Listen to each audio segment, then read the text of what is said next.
Picture this: a towering feast laid out in a candle-lit hall, where golden platters overflow with roasted boar, spiced honey cakes, and goblets of wine so rich it stains the lips purple.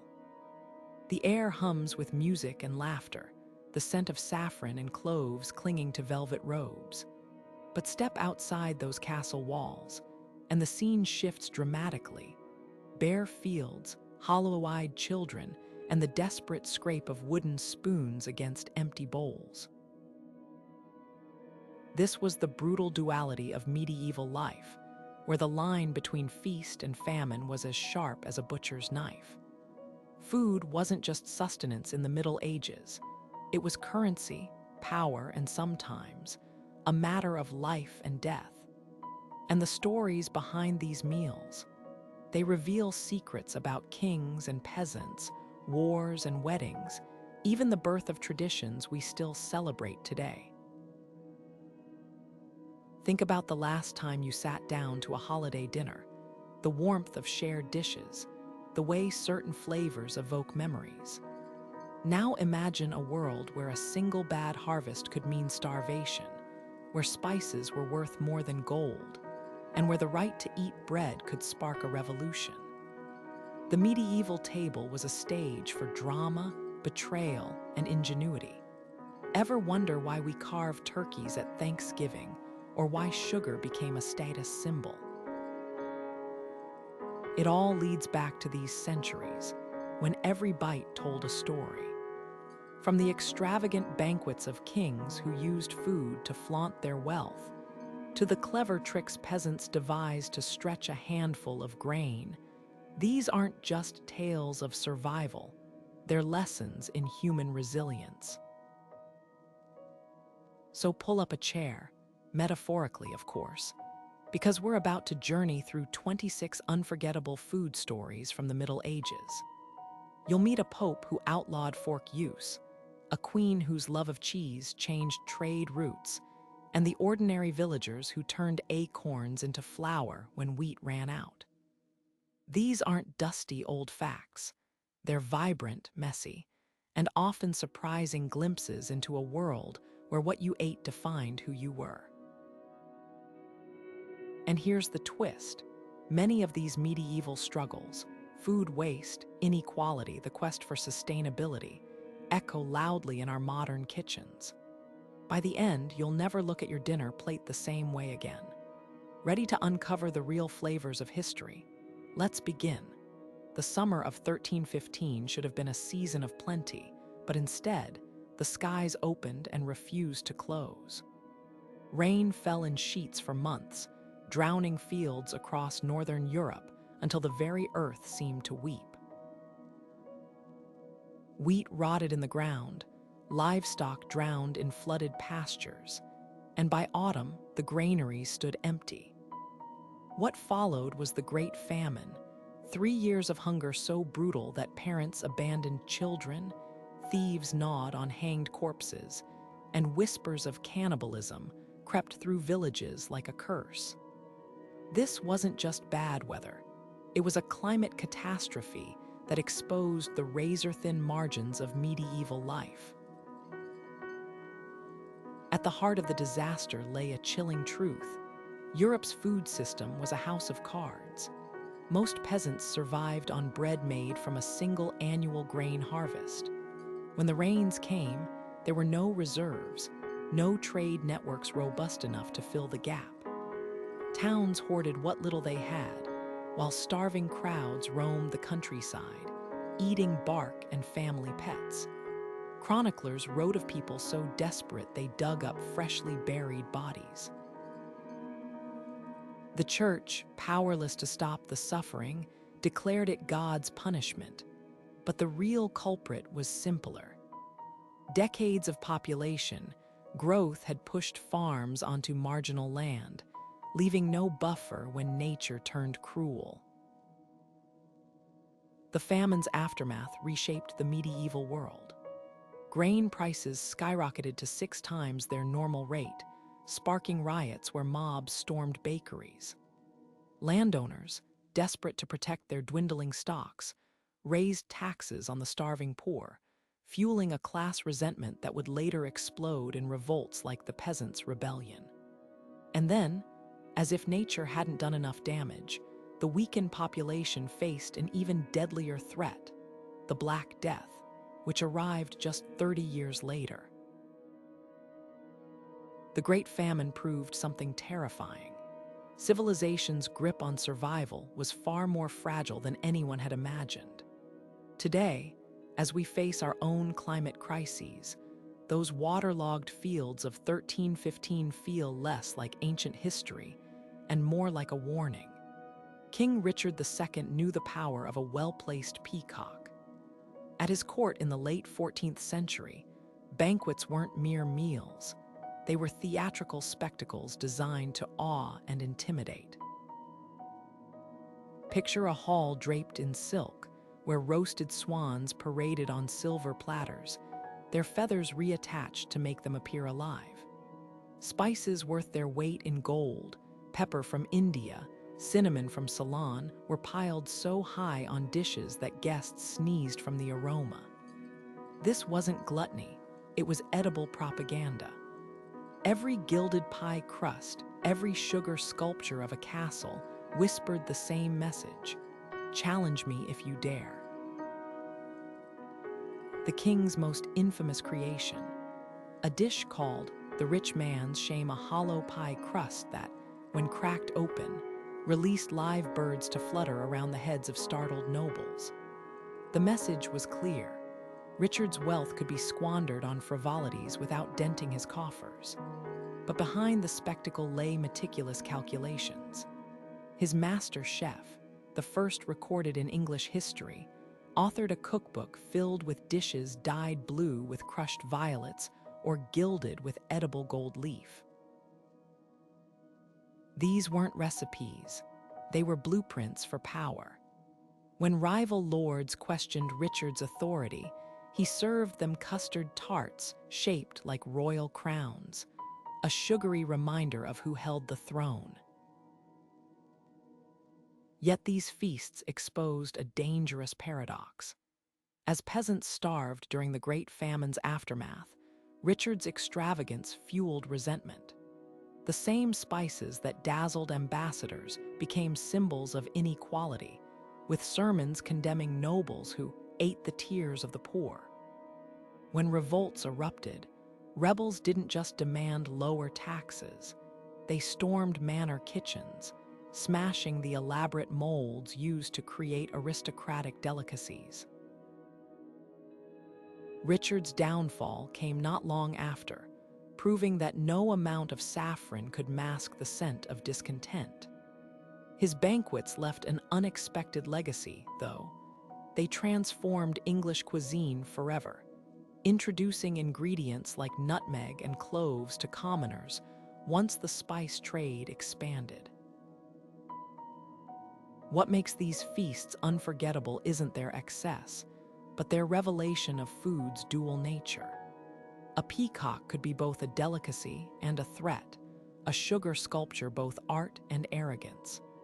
Centuries later, we still see echoes of Richard's strategy in political state dinners, in Instagrammable dishes at luxury restaurants.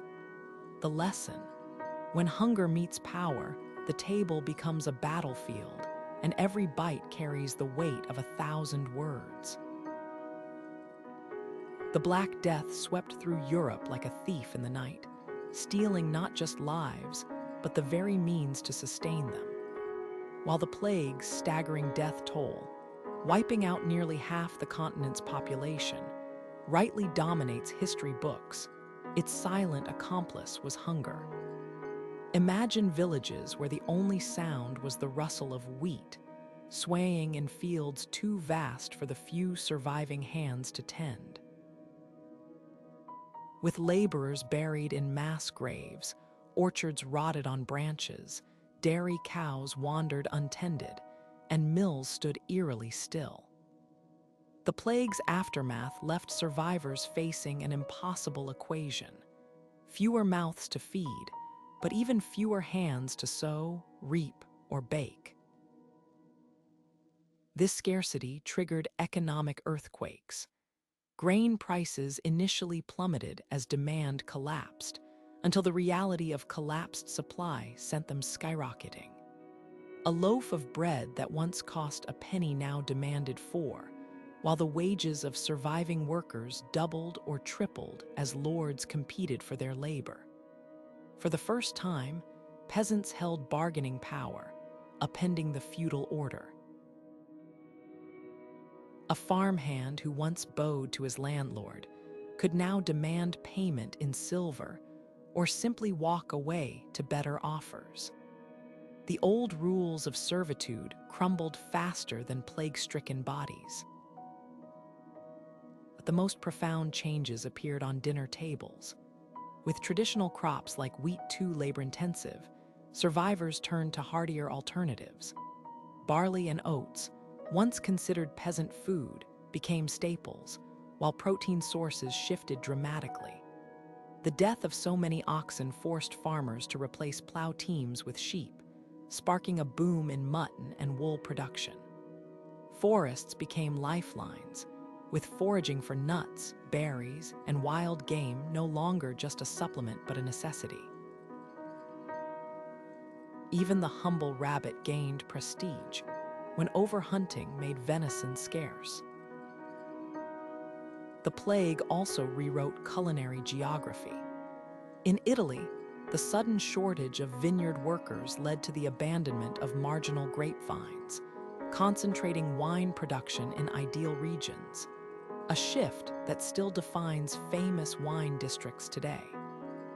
Meanwhile, Spain's depopulated pastures became perfect for merino sheep, laying the foundation for its wool empire. Perhaps most ironically, the scarcity of spices, as trade routes faltered, pushed locals to rediscover native herbs like thyme and rosemary, creating regional flavors we now associate with medieval cuisine. What makes this chapter so haunting is its echoes in modern crises.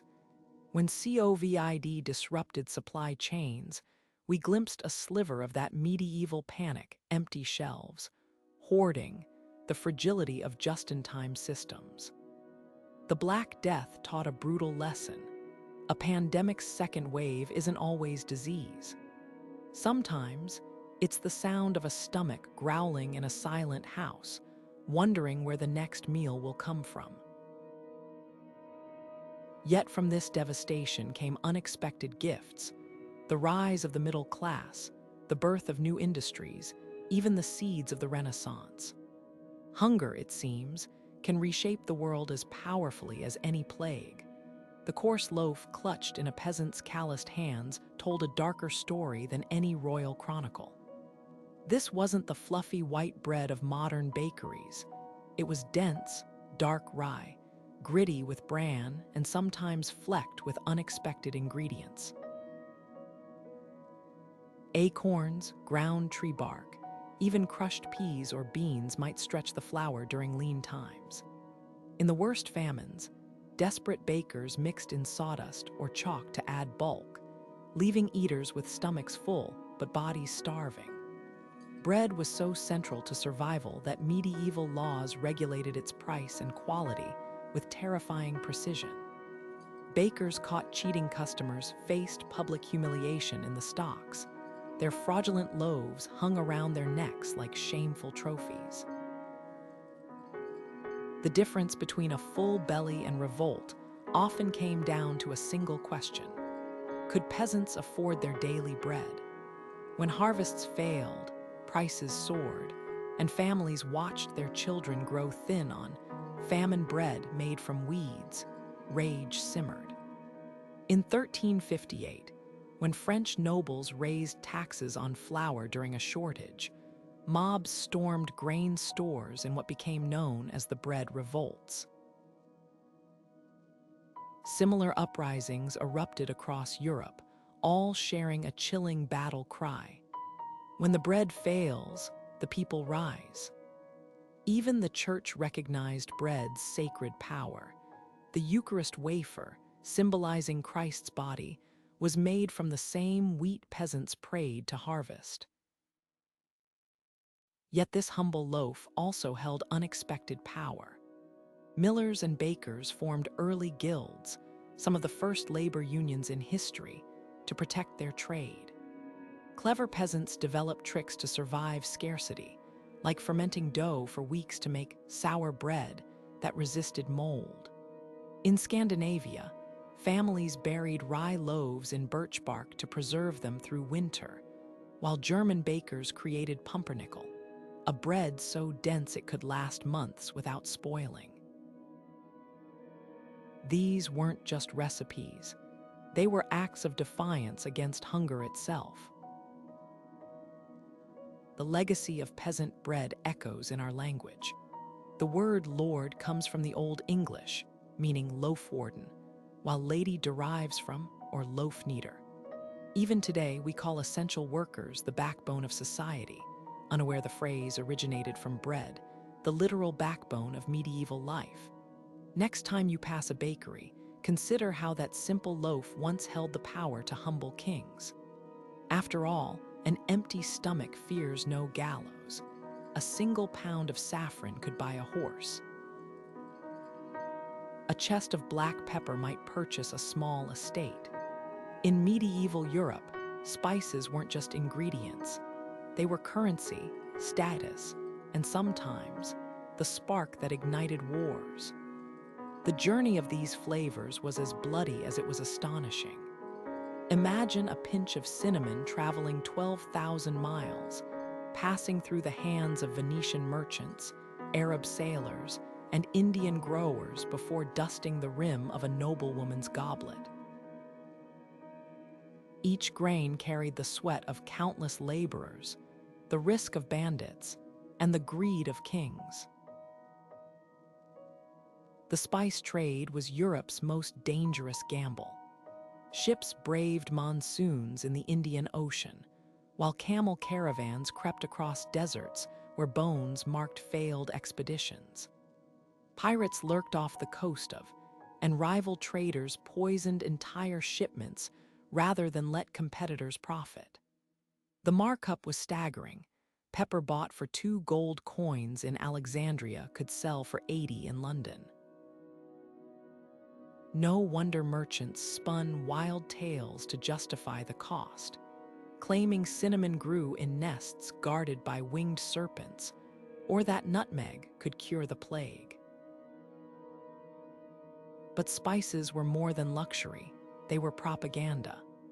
When the Duke of Burgundy hosted a feast, he didn't just serve spiced wine, he poured it from a fountain to show he could waste what others couldn't afford.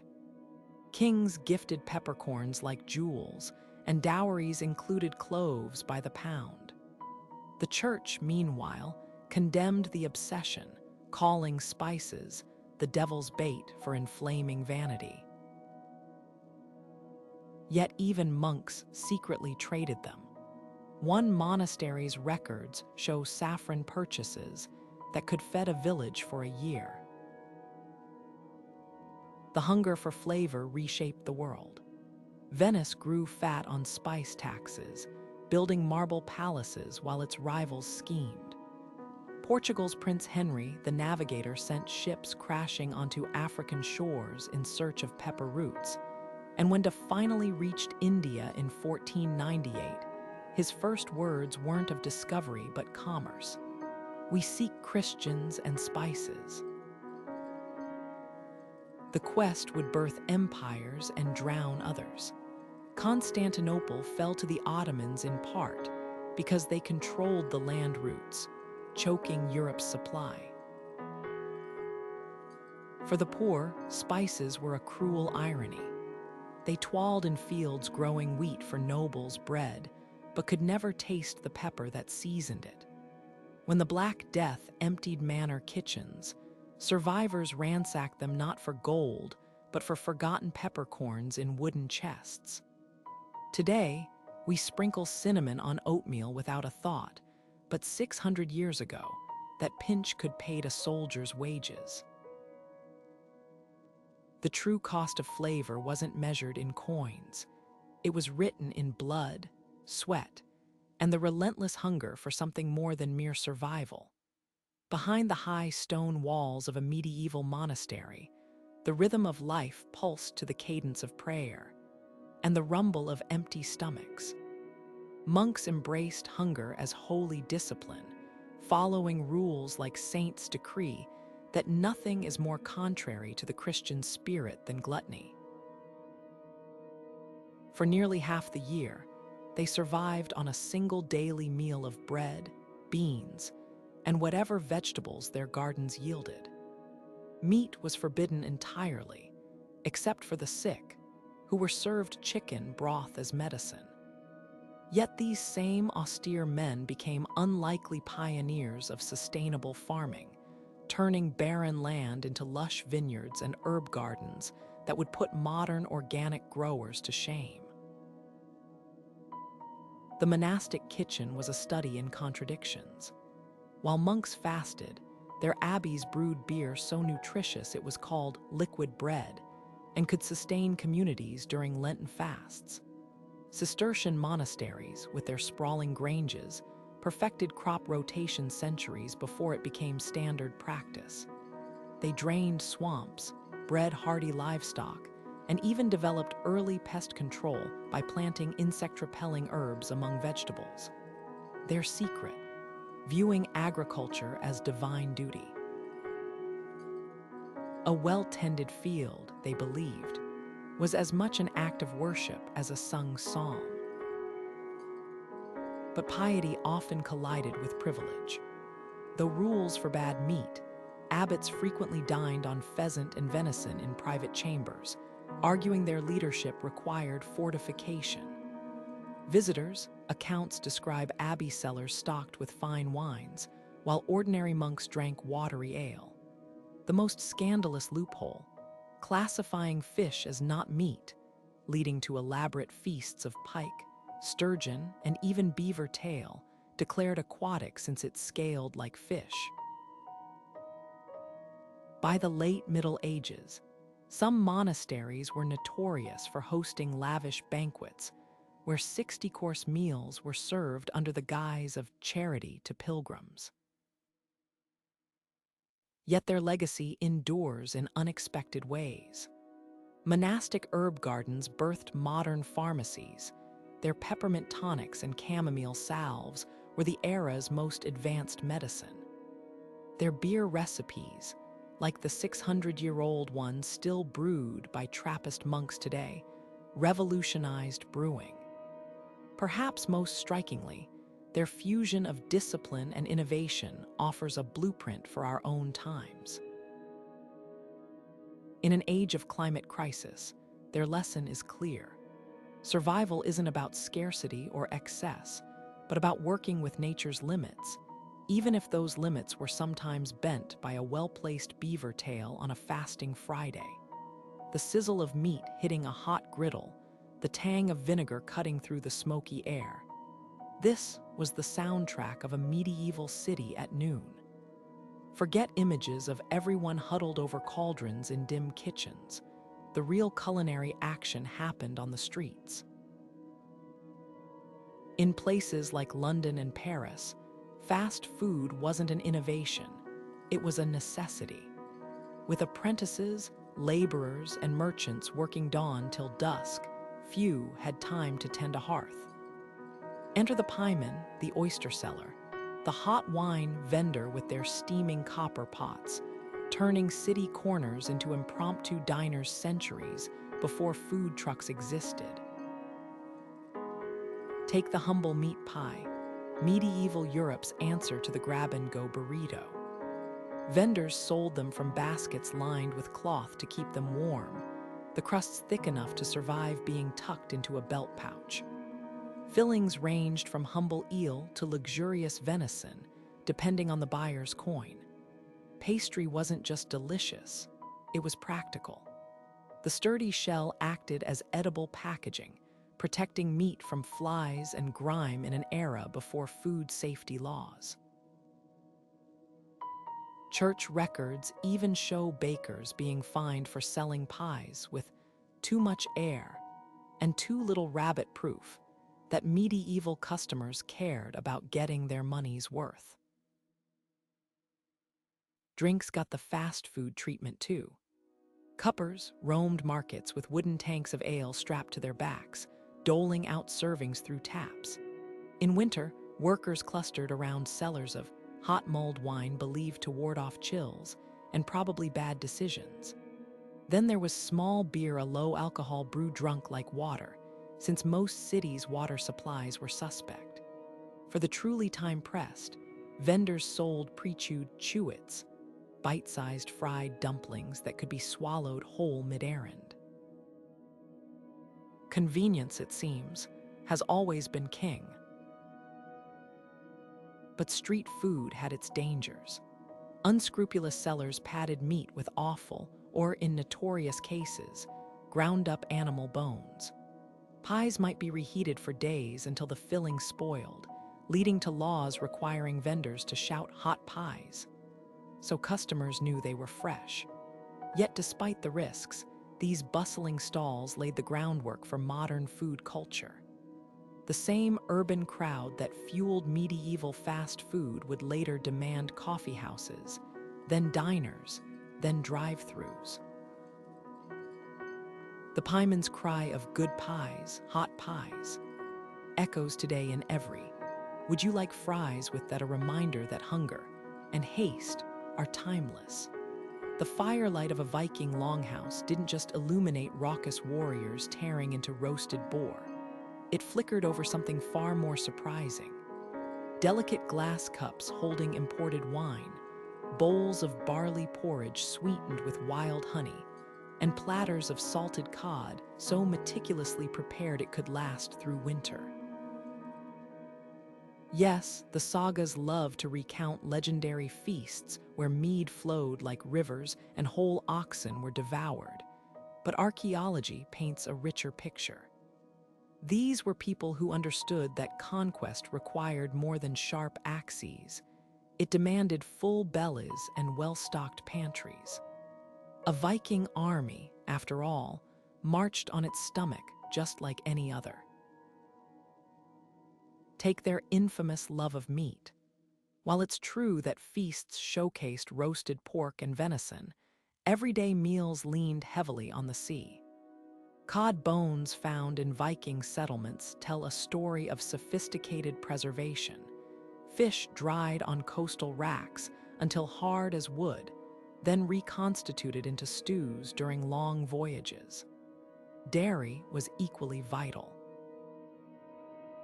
Skimmed from their hardy Norse cattle, milk was fermented into skyr, a yogurt-like staple still eaten in Iceland today, or churned into butter so salty and dense it could last months without spoiling. Even their bread expectations, flat, dense loaves baked with crushed barley and sometimes flavored with dried seaweed for a briny tang. But the real shocker, their global pantry. Excavations in Viking-age York revealed pits of walnut shells and grape seeds, luxuries hauled from the Mediterranean along trade routes stretching thousands of miles. In Bergen, Norway, archaeologists found peppercorns that had traveled all the way from India, likely traded for amber or furs. This wasn't just gluttony, it was strategy.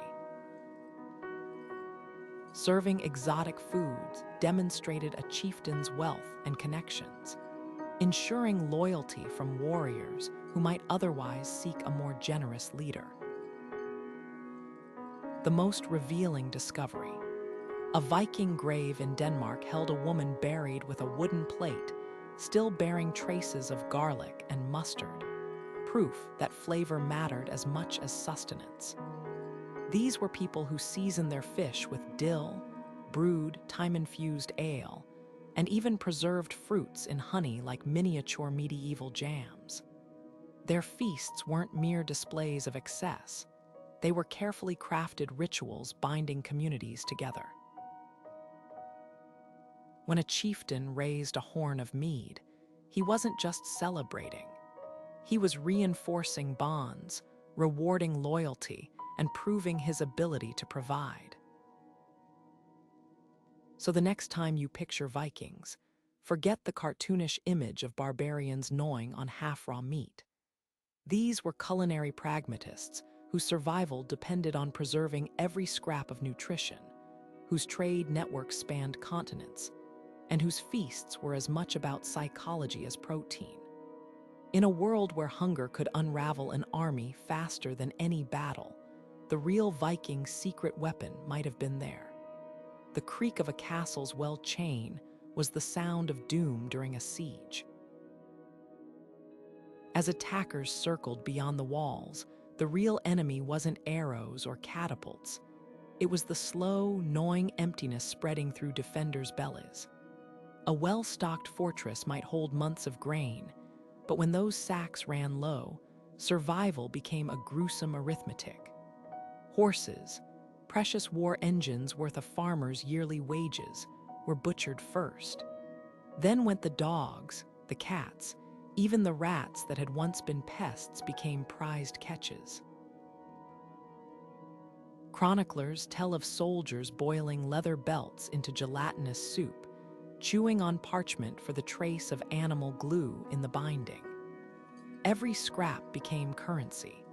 A single egg could trade for a silver coin when starvation loomed. Some sieges turned food into psychological warfare. At the 1346 Siege of Calais, the English allowed just enough supplies through to keep French defenders alive but weak, stretching their suffering over months. Inside the walls, parents allegedly resorted to unthinkable measures. One account claims a noblewoman led children to believe roasted rats were castle chickens to make the meal palatable. Meanwhile, besiegers taunted defenders by roasting fresh meat on spits just beyond arrow range. The scent of fat dripping onto coals carried by the wind to torment hungry guards. Yet ingenuity flourished in these dire straits. At Malta in 1565, knights ground up bones to make siege bread when grain ran out. Castles with access to water secretly fished at night, while others cultivated quick-growing greens in courtyard gardens. The most prepared fortresses kept dovecotes, not for messages, but because pigeons reproduced faster than larger livestock. Even beer played a tactical role. Garrisons brewed weak, small beer from fermented grain husks, both hydrating troops and using otherwise wasted scraps. The true horror emerges in siege aftermaths. When Jerusalem fell in 1099, survivors staggered from the city with distended bellies, not from feasting, but from edema caused by protein deficiency. At Rouen in 1418, defenders expelled useless mouths women, children, the elderly, to conserve food, only for attackers to refuse them passage, leaving these non-combatants to starve in the no-man's land between armies. These weren't just battles. They were slow-motion executions by hunger, where the strong consumed the weak long before the walls were breached. What makes these stories unforgettable isn't the shock value, but what they reveal about civilization's thin veneer. A single generation separated the lavish feasts of Richard II from men gnawing on saddle leather. The same nobles who once dined on peacock now slaughtered their war horses, animals worth more than most villages, without a second thought. Modern food security makes it easy to forget how quickly abundance can crumble, but medieval siege accounts whisper a warning. When the bread fails, so does humanity. Yet amid the darkness, they also showcase resilience, the desperate creativity that emerges when survival hangs by a thread.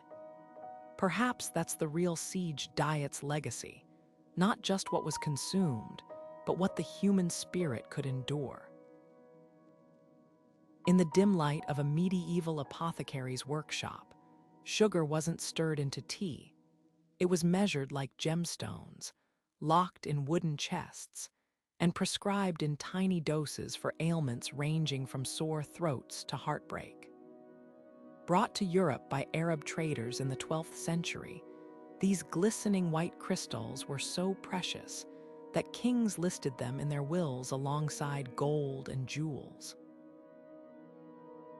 A single spoonful could cost a laborer's weekly wage, and when the French Queen of Castile fell ill in 1252, her doctors administered sugar as medicine, believing it could warm the blood and soothe melancholy. No one could have guessed this rare remedy would become the most addictive commodity in history, reshaping economies and waistlines across the globe. The turning point came with the Crusades. European knights returning from the Holy Land brought back more than war stories.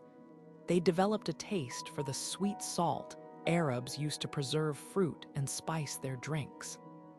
Venice, ever the shrewd middleman, seized control of the trade, building a monopoly so tight that sugar became known as Venetian snow. By the 1400s, the wealthy were flaunting their status with sugar sculptures called subtleties, edible masterpieces depicting castles, saints, even entire battle scenes. At one feast hosted by the Duke of Burgundy, guests gasped as servants carried in a sugar replica of Jerusalem, complete with crumbling walls and tiny marching crusaders, all meant to be smashed and eaten in a symbolic conquest. But the true dark side of this craving emerged on the shores of the Atlantic. When European demand outpaced Mediterranean supply, Portuguese and Spanish planters turned to the Canary Islands, then the Caribbean, pioneering the plantation system that would later fuel the transatlantic slave trade. The math was brutal. It took 12 enslaved Africans to produce the same profit as one shipload of sugar. By the 1600s, Barbados, a speck of land barely 20 miles long, was shipping more sugar wealth to England than all its North American colonies combined. The medieval elite's sweet tooth had unwittingly built the engine of colonial exploitation. Even the church wrestled with sugar seduction. Monasteries, once bastions of austere diets, became notorious for their clandestine sugar habits. Carmelite nuns in France whipped egg whites with sugar to create the first meringues, while Italian friars secretly perfected almond marzipan. One pope went so far as to ban sugar during Lent, only to reverse the decree when wealthy donors threatened to withhold contributions. The hypocrisy was as thick as the molasses dripping from Caribbean boiling houses, where enslaved workers labored in hellish conditions to satisfy Europe's newfound vice. What makes this story so haunting is how familiar it feels. The medieval rich blamed their gout on bad humors rather than sugar-laden feasts, much like modern diets overlook hidden fructose. Their elaborate subtleties were the Instagram posts of their day, flashy displays of wealth meant to dazzle and intimidate. And just as 13th century Venice grew fat on the spice trade, today's food conglomerates profit from our hardwired craving for sweetness. The only difference: what was once a king's ransom now fills our grocery aisles for pennies, proof that the most enduring legacy of the Middle Ages isn't in castles or cathedrals, but in the teaspoon we stir into our coffee each morning without a second thought. The sizzle of a roasting boar might have delighted noble diners, but behind every juicy bite lay a high-stakes gamble with death. In an era before refrigeration, preserving meat required methods so extreme they bordered on alchemy, and when those methods failed, the consequences were catastrophic. Picture a side of beef submerged in a barrel of salt, so thick it crusted like snow, or venison haunches swinging in smoky rafters for months until they hardened like wood. These weren't just cooking techniques. They were desperate defenses against the invisible microbes that turned banquets into mass poisonings. Salt was the medieval kitchen's most trusted weapon, but its use demanded precision. Too little, and meat rotted within days. Too much, and it became bitter.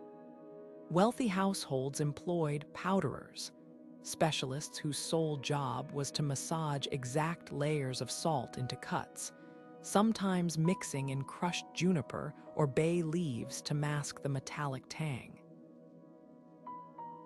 The results could last for years. Ships' logs mention salted beef from the Crusades still being eaten decades later, though one chronicler noted it required teeth of iron and a stomach of stone. More alarming were the shortcuts taken during salt shortages. Some cooks reused brine until it grew cloudy with bacteria, while others stretched supplies by mixing salt with ashes or ground bones, unwittingly creating toxic brews. Smoking offered another perilous solution. In Scandinavia, entire barns were converted into smokehouses, where meat dangled for months over smoldering beech or applewood. The process preserved, but also hid spoilage. A clever trick involved rubbing moldy spots with garlic or mustard to disguise the scent. Royal kitchens took pride in their signature smoke blends. Henry VIII's chefs used oak from his hunting forests, claiming it gave venison a regal robustness. Yet smoke could be a double-edged sword. Poor ventilation led to carcinogenic tar buildup, and undersmoked meat became a breeding ground for botulism. Accounts from German monasteries describe monks collapsing after feasts, their muscles paralyzed by tainted hams. Then there was butter burial, a method as luxurious as it was risky. Wealthy households packed game birds into barrels of clarified butter, creating an airtight seal that, when successful, kept meat fresh for seasons. The technique was famously used for swans served at Richard II's banquets, but required constant monitoring. If the butter turned rancid, it poisoned everything inside. One disastrous feast in 1403 left 6 French nobles dead after a cook reused butter from the previous year, unaware it had spoiled. The tragedy inspired new laws requiring royal butter to be sweet as may do before use. The most horrifying preservation method: corpse caves. In the Scottish Highlands, clans stored salted meat in peat bogs, where acidic water slowed decay. But during famines, some resorted to hiding meat in graves, believing spirits would ward off rot. When archaeologists excavated a 16th-century chieftain's burial site, they found not just bones, but carefully wrapped joints of mutton, a final feast meant to sustain him in the afterlife, and perhaps a grim backup plan for the living. These risky practices did more than fill bellies, they shaped history. The search for better preservation drove the spice trade, as pepper and cloves masked the taste of aging meat. It fueled colonization, as European powers sought tropical salt pans. And when techniques failed, the fallout could be deadly. Some historians argue that the sweating sickness that wiped out villages in 1528 wasn't a plague, but mass food poisoning from poorly cured pork. What makes these stories so compelling isn't just the ingenuity, but the razor's edge between feast and funeral. A single bite could carry the tang of survival or the kiss of death. Today, as we toss vacuum-sealed steaks into refrigerators, it's worth remembering the desperate creativity that once stood between humanity and hunger, and how easily a craving for meat could turn into a dance with the devil. When the harvest failed and the grain sacks emptied, the first bowls passed around the table told a silent story of inequality.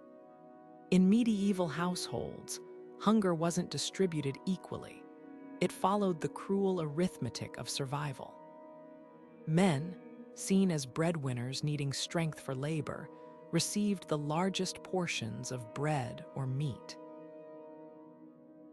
Pregnant women and nursing mothers might be given slightly more, but children and elderly grandmothers often subsisted on watery gruel. Their bowls scraped clean long before the men finished eating. Chroniclers wrote of mothers who tied ropes around their waists to quiet the gnawing pain, or who pretended to eat while secretly slipping their portions to starving toddlers. This wasn't just hunger. It was a slow, invisible erosion of bodies deemed less essential. The psychological toll ran even deeper. Women became alchemists of scarcity, transforming acorns into flour, boiling nettles for soup, or soaking birch bark to extract whatever nutrients might linger. In England's famine years, peasant wives brewed hedge beer from dandelions and chickweed, a bitter drink that at least dulled the ache of empty stomachs. Some resorted to foraging mushrooms at night, risking poisoning rather than watching their children waste away. These acts weren't just practical. They were acts of quiet rebellion against a system that measured a person's worth by their ability to swing a plow or wield a sword. Children bore the scars. Skeletal remains from medieval graveyards show telltale signs of malnutrition, horizontal grooves in tooth enamel marking periods of starvation, stunted growth lines in bones. In Essex during the Great Famine, parish records list infants dying with stomachs distended from famine edema, their bodies swollen not with fat, but with fluid, a grotesque illusion of plumpness. Some parents took desperate measures, abandoning babies at monastery gates or sending them to work as servants in wealthier homes, where at least they might be fed. Yet even in this darkness, glimmers of defiance emerged. Passed down secret knowledge of hunger-suppressing herbs like sorrel and purslane. In France, women formed clandestine grain-sharing networks, hiding handfuls of wheat under their skirts during harvests to redistribute to the neediest families. When lords demanded their tithes during shortages, it was often the women who organized bread riots, storming bakeries with empty aprons that would later bulge with stolen loaves. These weren't just acts of desperation. They were early sparks of social change, proof that the people who cooked the meals also held the power to disrupt the established order. The legacy of this silent hunger echoes in ways we rarely acknowledge. The nursery rhyme, "Peas porridge hot," references the thin gruel that sustained generations of children. The tradition of women serving themselves last at family dinners traces back to these medieval sacrifices. Even the word spinster, originally meaning a woman who spun wool to earn extra food money, carries the ghost of those who turned scarcity into survival.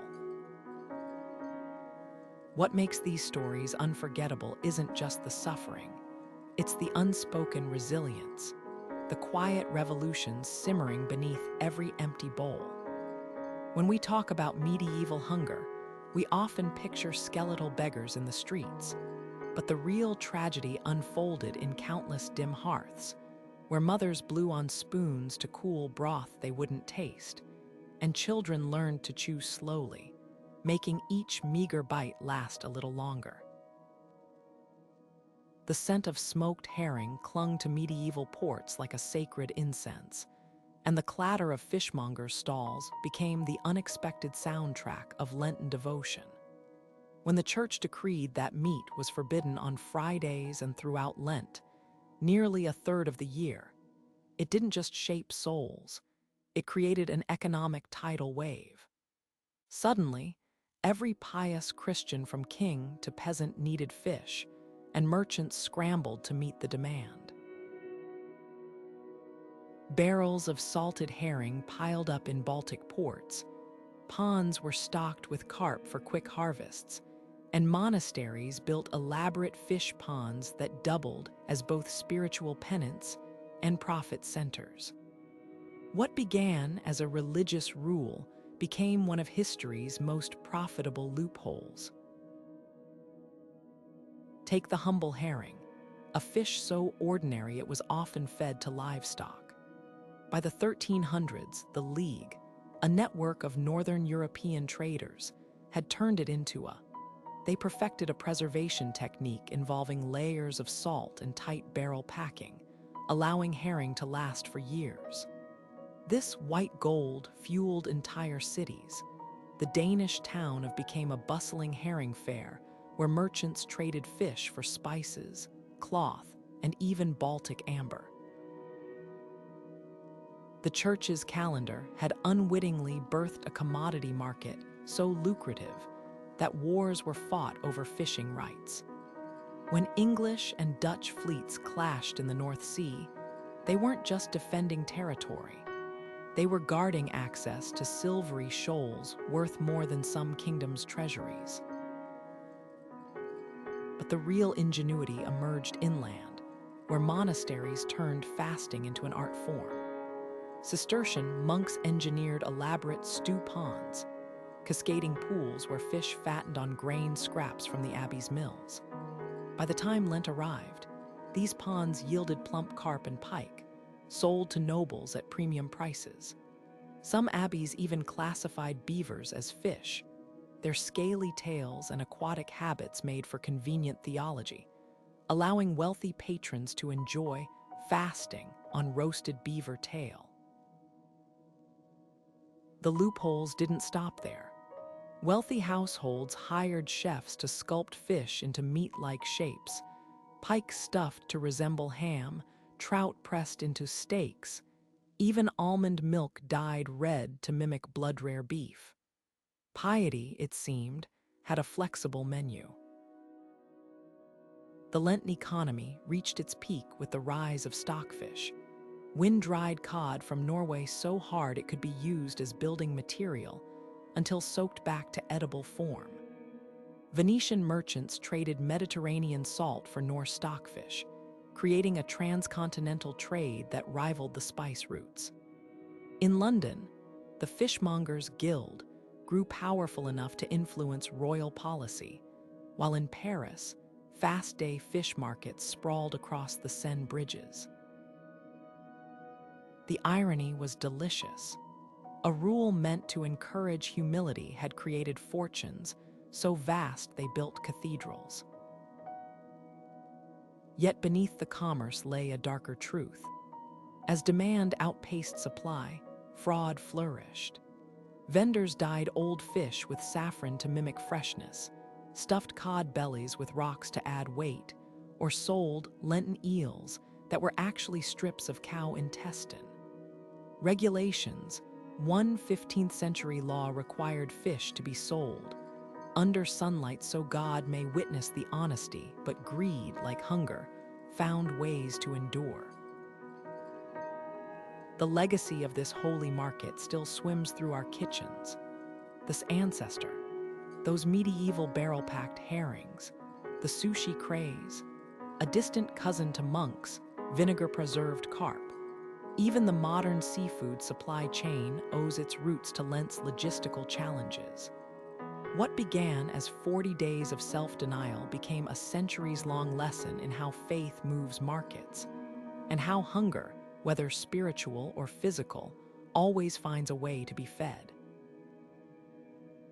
The next time you pass a fast food fish sandwich, remember, it's the echo of a medieval monk's ledger, where piety and profit swam in the same pond.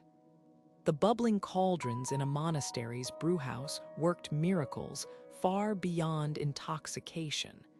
They turned murky water into life itself. In an age when rivers doubled as sewers and even kings drank ale for breakfast, beer wasn't just a beverage. It was the safest source of hydration, a calorie-packed meal, and sometimes the only barrier between a healthy body and deadly dysentery.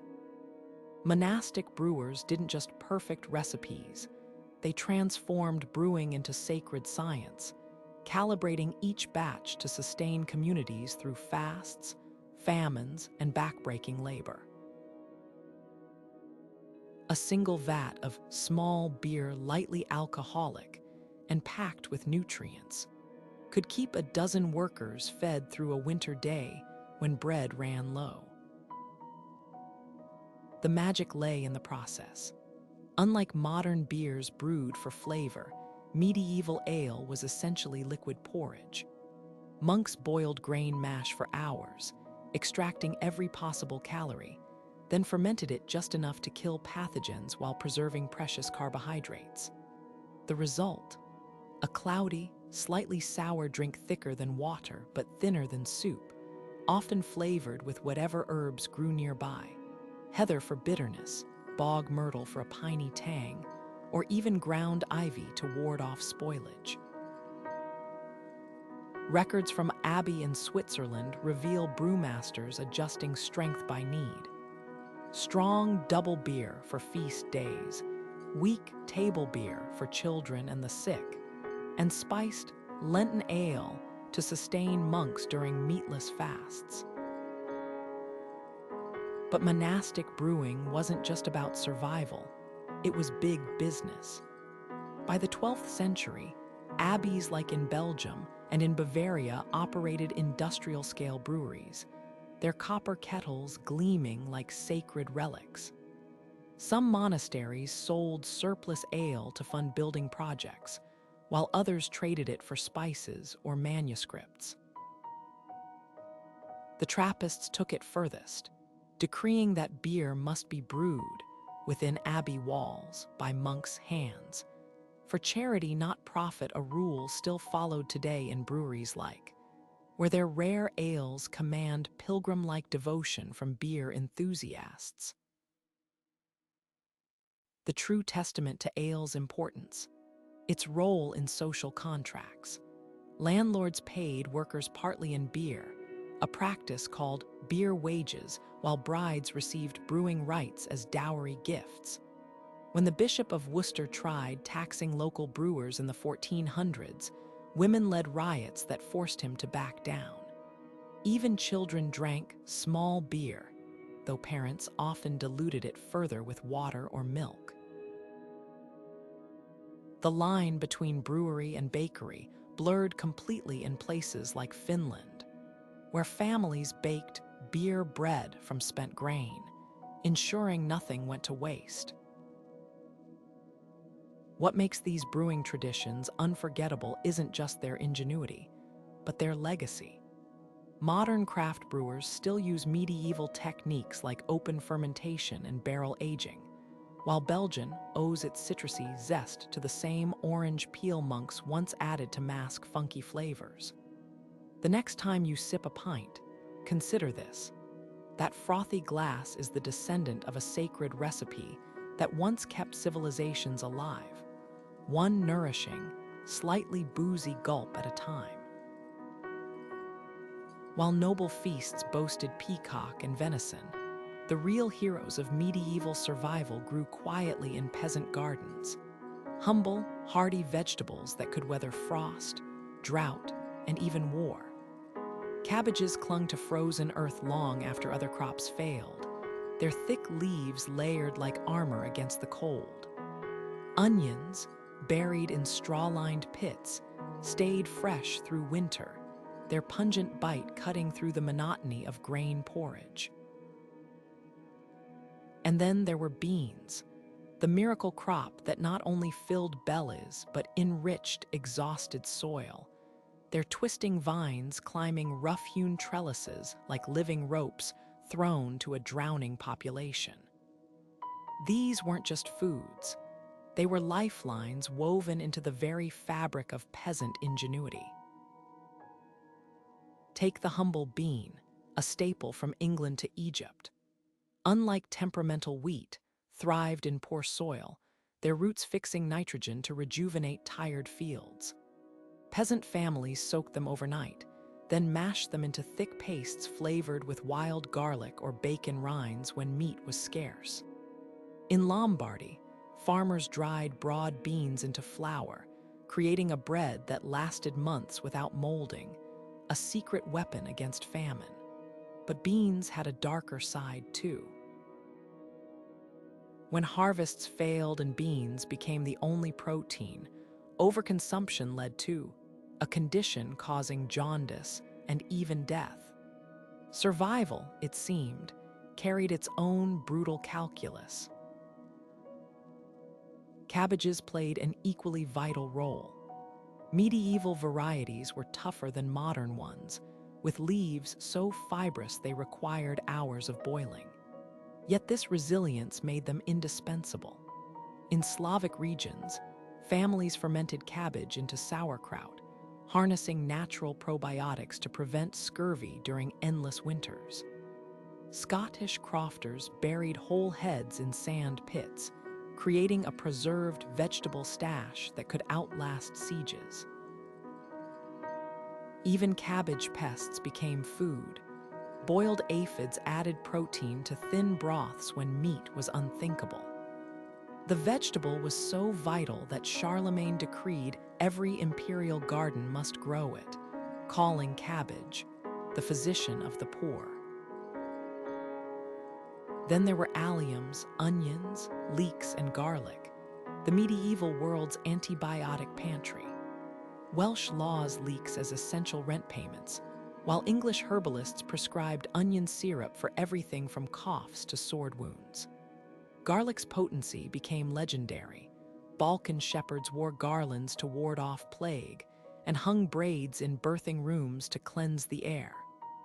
But alliums, true power lay in storage. Properly dried and braided, onions could last a full year, making them the ultimate insurance policy against hunger. During the Great Famine, families traded heirloom silver for a single string of onions, knowing they could mean the difference between life and death. The bitterest irony: while peasants survived on these garden staples, nobility dismissed them as coarse fare.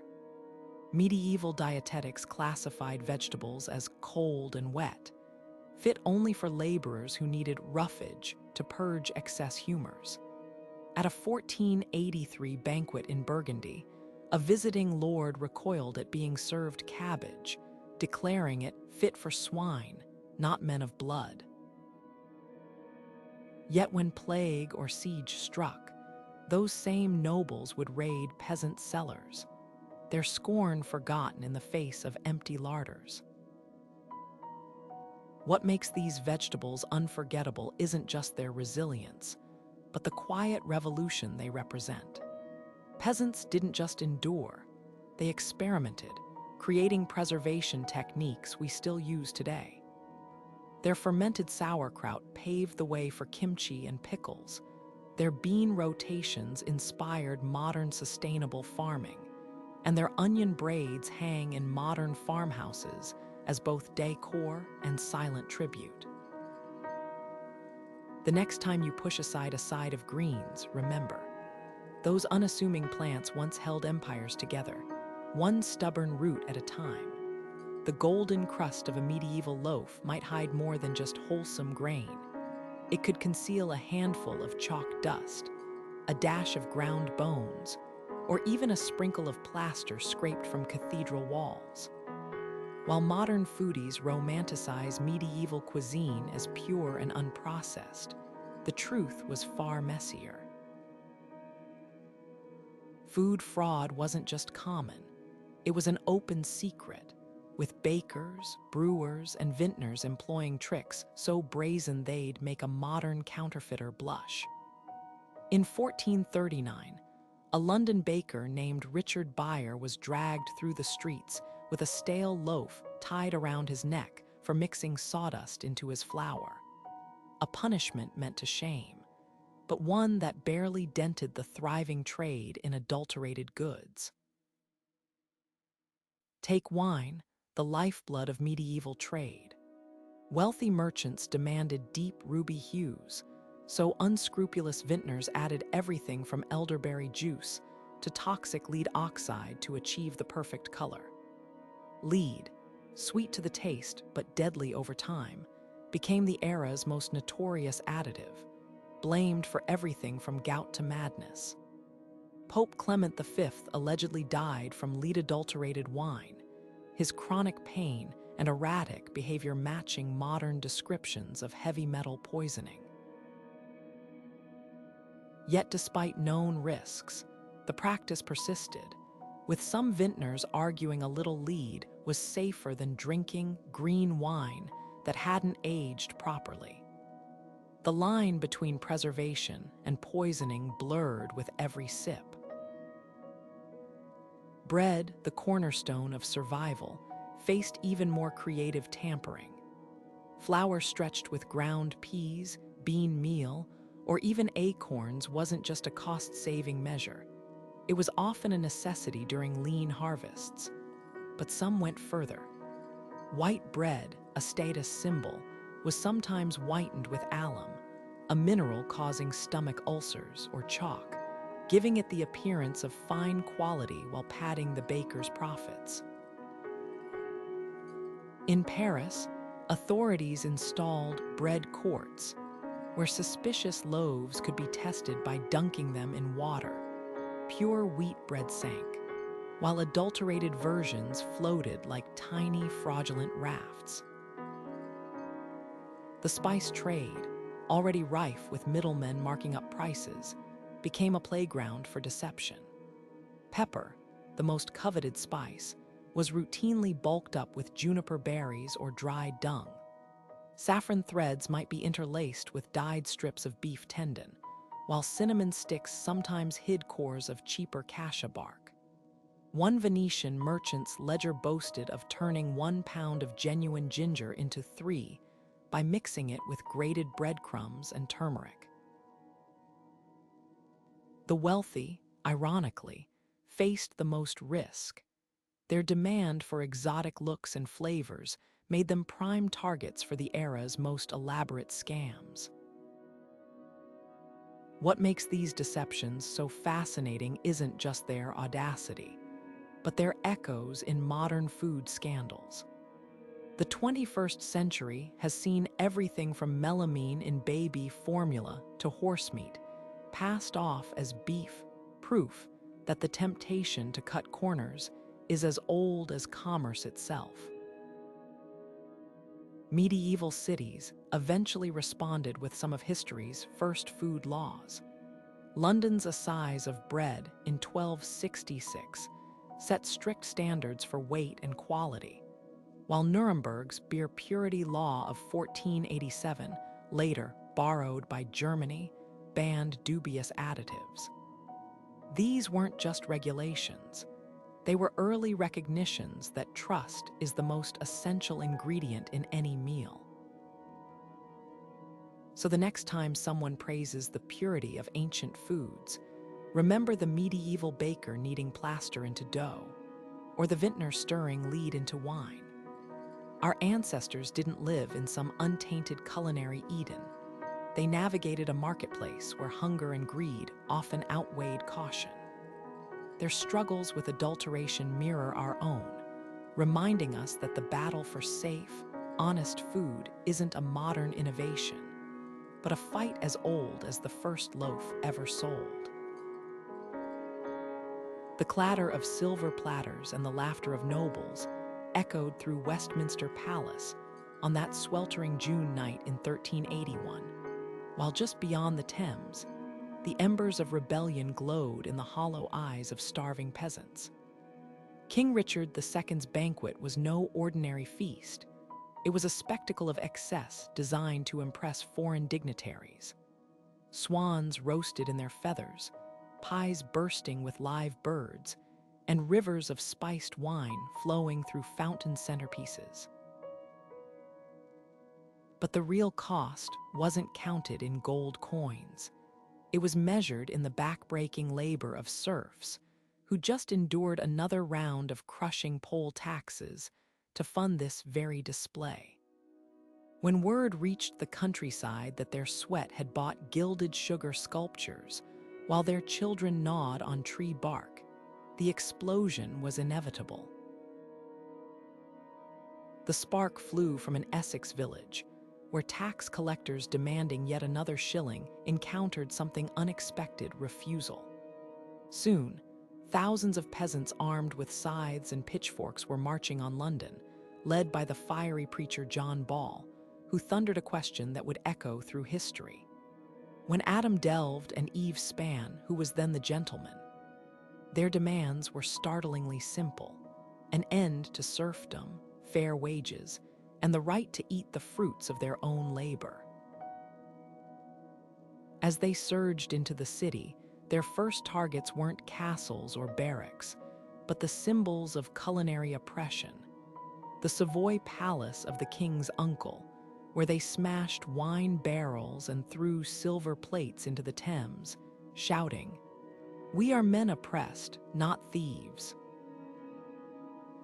The irony was as sharp as a butcher's knife. Just weeks earlier, those same peasants had been forced to bake bread for the royal household as part of their feudal dues, kneading dough they could never afford to eat themselves. Now, they stormed the Tower of London, dragging out the despised tax master and Archbishop Sudbury, whose cellars were stocked with enough grain to feed a county. The chronicler wrote of rebels dipping their bread in the archbishop's blood, a grisly metaphor for how the powerful had finally been made to pay. Yet the revolt's aftermath revealed the brutal calculus of medieval power. Young King Richard, initially appearing to concede to the rebels' demands, later revoked his promises with chilling clarity. "Villains you were, and villains you shall remain." The reprisals were merciless. Hundreds hanged without trial, their bodies left rotting along roadsides as warnings. But the rebellion's true legacy wasn't in immediate victories. It was in the cracks it left in feudalism's foundations. Within decades, the labor shortages caused by the Black Death and the peasants' newfound solidarity would make serfdom untenable. The feast that sparked the revolt became a turning point, proving that empty bellies could topple thrones as surely as any army.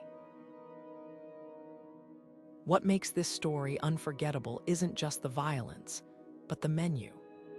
Historians still debate whether the infamous banquet featured roast peacock or sturgeon, but the symbolic ingredients are undeniable: a recipe of arrogance, ignorance, and the flammable tension between those who dined on gilt-edged platters and those who starved planting the wheat.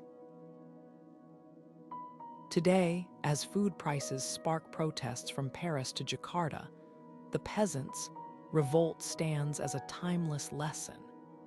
When the gap between the feasting and the famished grows too wide, even the mightiest tables can be overturned. The first Crusaders who stumbled into the markets of Antioch in 1098 didn't just discover new enemies. They encountered flavors that might as well have come from another planet. Sun-drenched stalls overflowed with lemons like golden lanterns, mountains of cinnamon sticks fragrant enough to make their sweat-stained tunics smell like royal robes, and sugar, glittering white heaps of it, so precious back home that kings locked it in treasure chests. These battle-hardened knights, raised on salted pork and coarse brown bread, suddenly found themselves nibbling apricots sticky with honey, sipping sherbets chilled with snow from distant peaks, and tearing into flatbreads stuffed with spiced lamb and pine nuts. War had brought them to the Holy Land, but it was the food that would change them forever. The shock wasn't just sensory, it was spiritual. These were men who'd marched under banners embroidered with crosses, convinced God favored plain, hearty fare. Yet here were Saracen chefs crafting dishes so exquisite they seemed sinful. Scented rice pudding dusted with gold leaf, almond paste sculpted into edible jewels, even ice cream flavored with violets and musk. Chronicler of Chartres wrote of Crusaders returning home with sacks of pepper clutched like holy relics, whispering tales of Saracen banquets where even the napkins were perfumed. The irony was delicious. These warriors had set out to conquer infidels, only to be conquered by their cuisine. The real revolution happened in unlikely places. A German knight named Otto brought back a single lemon seed from Damascus, planting it in his monastery's garden and igniting Europe's citrus craze. Italian merchants, quick to spot an opportunity, began smuggling sugar cane cuttings from Acre to Sicily, turning the Mediterranean into a sweetener powerhouse. But the most enduring legacy was marzipan, a blend of ground almonds and sugar learned from Arab confectioners. By the 1200s, Venetian nuns were molding it into miniature fruits so lifelike that bishops accused them of culinary deceit bordering on heresy. Not all adaptations were peaceful. When Crusaders besieged Jerusalem, they discovered granaries stocked with couscous, a grain they'd never seen. Mistaking the tiny pellets for some exotic poison, they burned entire warehouses, only to later learn it was a staple that could have fed their starving army. Similarly, their first encounters with eggplants, called mad apples, led to rumors they caused insanity, delaying the vegetable's acceptance for centuries. Fear, it seemed, was the one spice they couldn't stomach. The Crusaders' culinary confusion reshaped Europe in ways they never imagined. Rice, once a rare luxury imported from Egypt, became a staple in Spanish paella and Italian risotto thanks to Moorish farming techniques observed during campaigns. Spinach, originally dismissed as Saracen greens, crept into monastery gardens as a fasting food.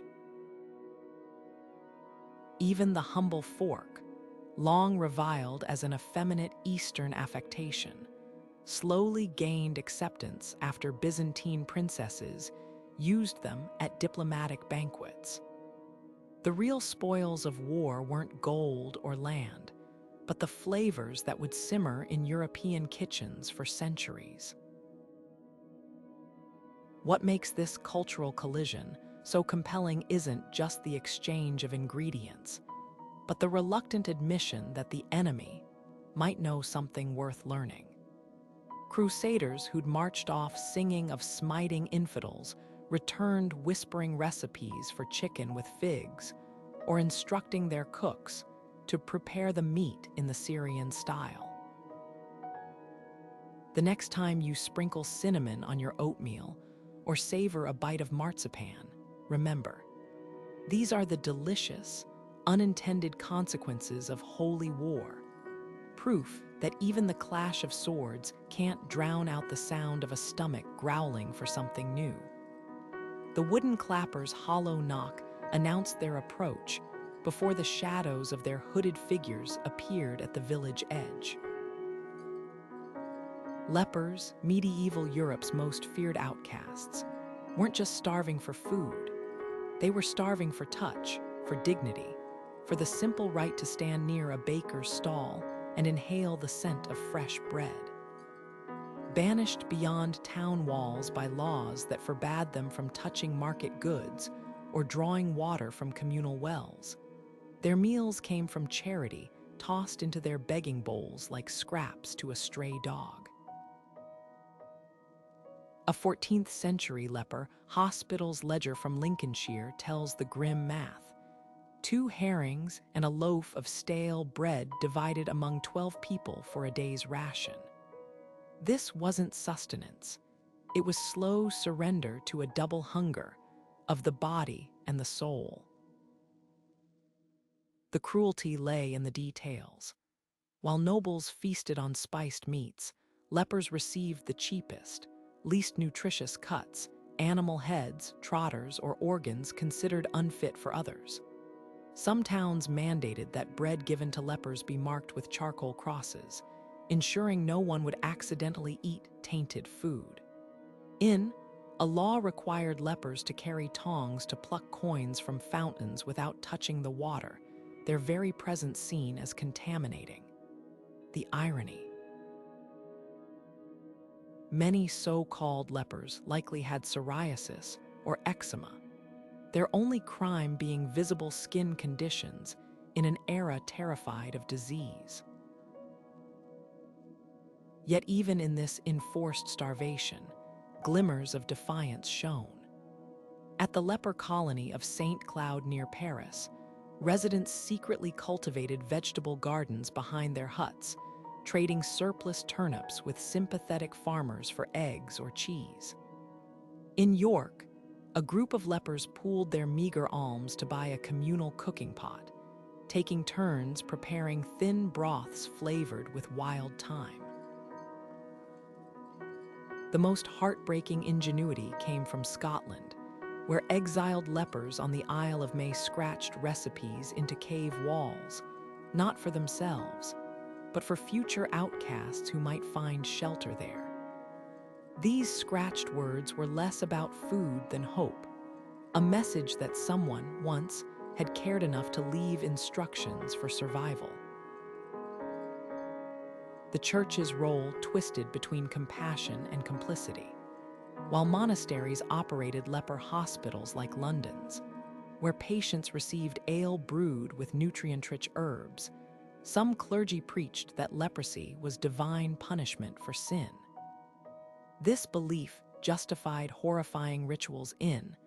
Lepers were symbolically buried alive in mock funerals before being marched to colonies, their social deaths preceding physical ones by decades. Yet countervoices emerged. Saint Francis famously kissed a leper's wounds, and the Order of Saint dedicated itself to their care, their knights sharing meals with patients as equals.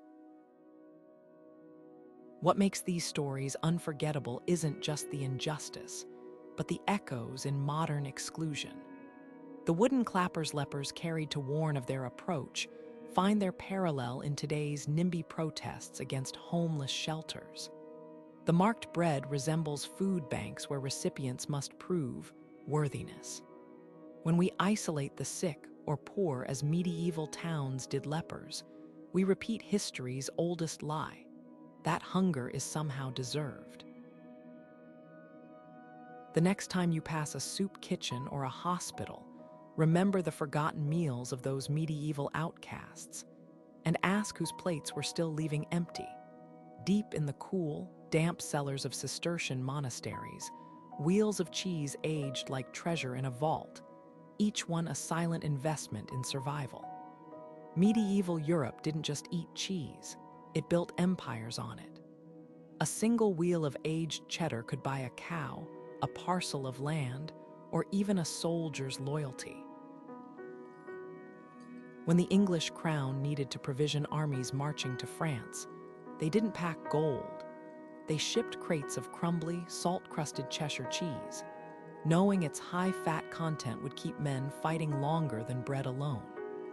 Across the Alps, Italian city-states paid mercenaries in wedges of pecorino, its sharp tang a currency as reliable as silver. Cheese wasn't just food. It was edible economics, a protein-packed battery that powered conquests and explorations from the Crusades to the Age of Discovery. The magic lay in transformation. A vat of milk that would spoil in days could, through the alchemy of rennet and salt, become a wheel capable of lasting decades.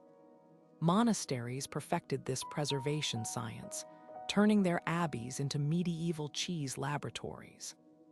The Trappists of Port Salut created a buttery, semi-soft marvel that became so prized, French nobles demanded it as tribute. In Sweden, farmers buried wheels of pungent in peat bogs, retrieving them years later as caramelized, iron-rich slabs that could sustain whole villages through harsh winters.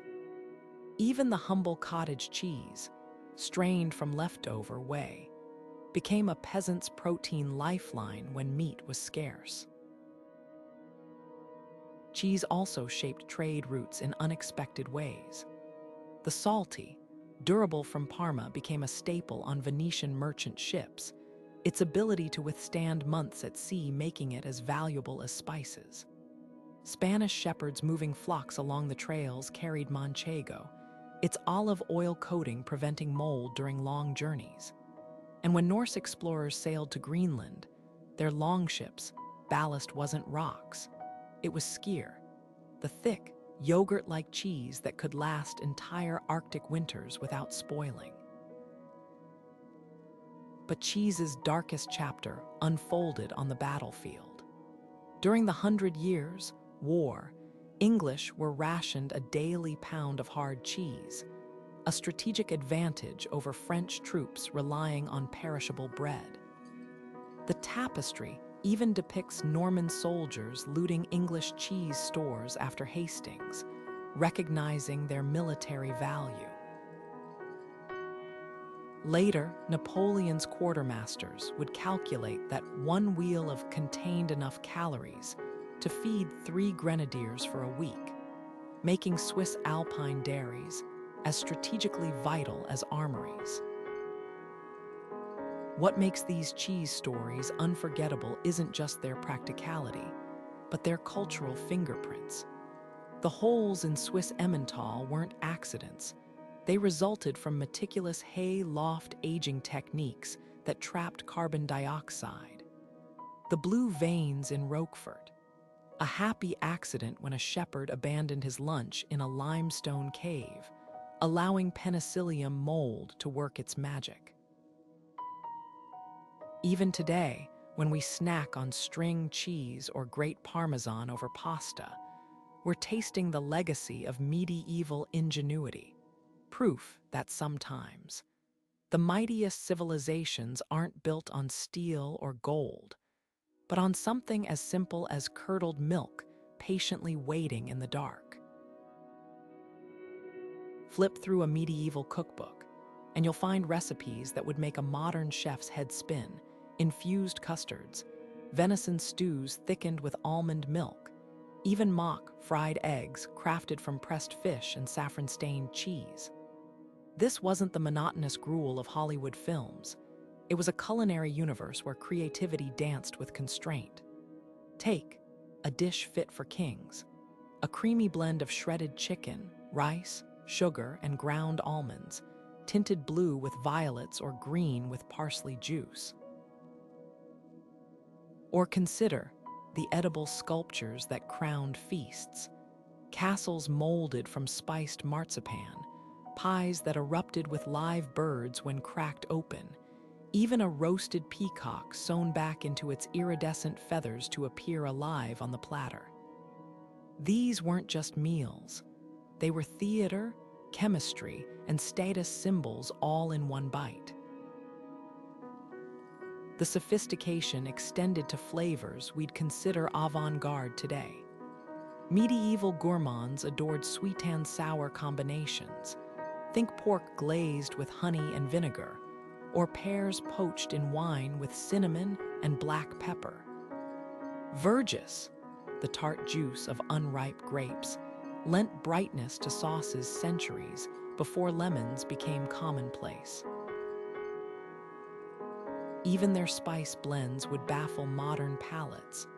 Powder fort mixed ginger, cinnamon, and grains of paradise, while powder douce combined sugar with rose petals and sandalwood. These weren't random experiments. They followed strict humoral theories, balancing hot spices with cold meats to promote health. A nobleman's physician might prescribe duck, considered cold and moist, with pepper, hot and dry to maintain equilibrium. But the real surprise, their obsession with presentation. Cooks gilded meats with edible gold leaf, dyed sauces with spinach juice or beetroot, and arranged dishes in symbolic shapes. A fish pie might be crafted into a sea monster to amuse guests. The form of a 14th century English cookbook includes instructions for porpoise in armor, the animal roasted whole with a crust shaped like knight's plate mail. This wasn't mere decadence, it was edible propaganda. When Richard II hosted French diplomats, his chefs served a pie spewing live frogs to mock France's marsh-dwelling origins. Every course carried layered meanings, from political digs to declarations of wealth. The irony: while nobles dined on saffron risotto and quince preserves, their cooks were pioneering techniques we now call molecular gastronomy. They clarified broths with eggshells, a primitive whipped cream with willow twigs, early emulsification, and even created vegan dishes for fasting days using almond milk and pureed peas. The stereotype of medieval food as tasteless slop crumbles under the weight of their own kitchen records. Pages stained with wine reductions and notes like "add more sugar" until it sings upon the tongue. What makes this culinary world so mesmerizing isn't just its extravagance, but its ingenuity. These were people without refrigeration or global shipping, yet they coaxed complexity from humble ingredients.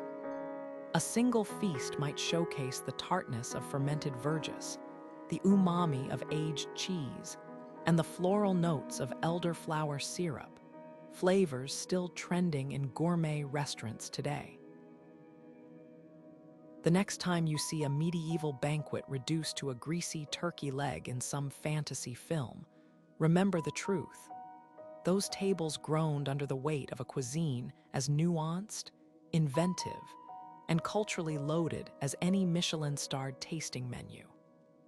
The real dark ages weren't on the plate, they're in our underestimation of the minds that crafted them. The winter of 1438 arrived like a thief, stealing not just warmth, but hope itself.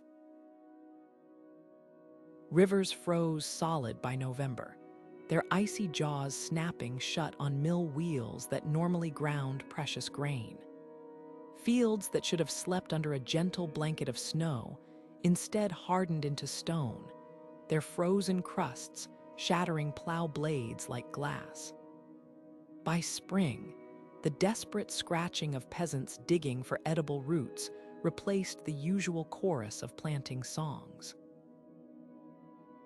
This was the hunger winter, a catastrophe so brutal that chroniclers wrote of mothers boiling leather shoes for broth and families huddling around fires, fueled by the very fences that once penned their starved livestock.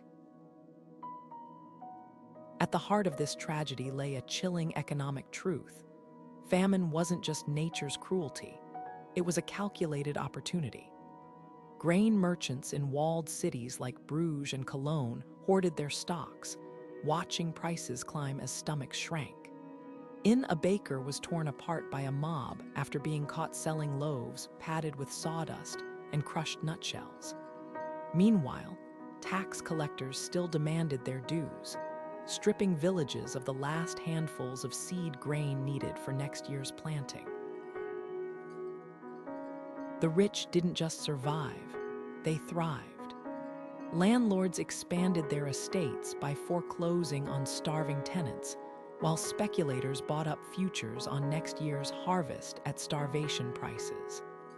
A ledger from a Strasbourg merchant coolly records purchasing 60 sacks of rye from a widow for half its worth, her children being weak with hunger.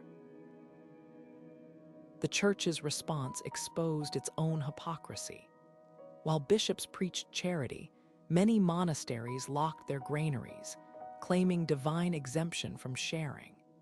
In one shocking case near Mainz, peasants broke into an abbey cellar to find barrels of wheat mounded high, enough to feed the surrounding valley for months, while the abbot's dogs dined on meatier scraps than his parishioners had seen in years.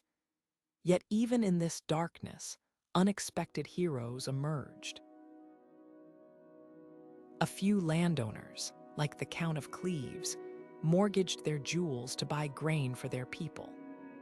In Bohemia, underground networks smuggled flour to villages in hollowed-out logs floated down frozen rivers.